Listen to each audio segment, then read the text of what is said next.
দেখুন, আমরা অবশ্যই সীমান্ত হত্যার বিপক্ষে। গতকাল যেই ঘটনা ঘটেছে সেটি অত্যন্ত দুঃখজনক।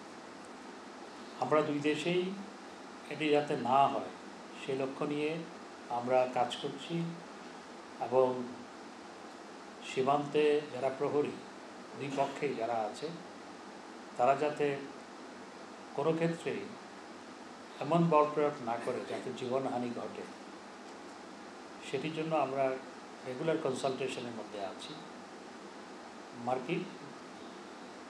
ভারতের পররাষ্ট্র সচিব আসলে পরে এই বিষয়টি আমরা আলোচনা করব। বিএনপি করলে কেউ নির্বাচন করতে পারবে না, এখন এটি নিয়ম হয়ে দাঁড়িয়েছে।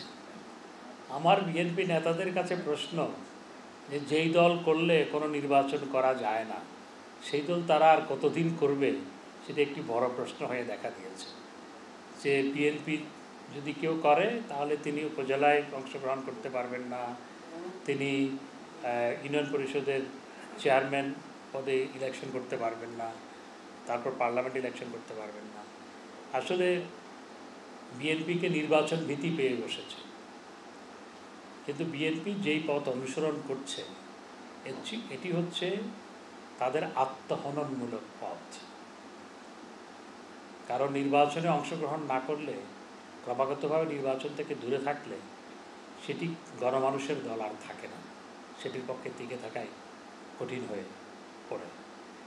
তো বিএনপি এই নির্বাচন বর্জন করার পথ নিয়ে বিএনপি আস্তে আস্তে ছোট হয়ে আসছে। তারা ঢাকার কাউরান বাজারে, বঙ্গবন্ধু অ্যাভিনিউতে, বনানীতে তারা লিফলেট বিতরণ করছে। এটি আসলে মিডিয়ার দৃষ্টি আকর্ষণ করার জন্য এই লিফলেট বিতরণ। এখন কখন দূতাবাসে গিয়ে লিফলেট বিতরণ করে সেটিও বলা যায় না।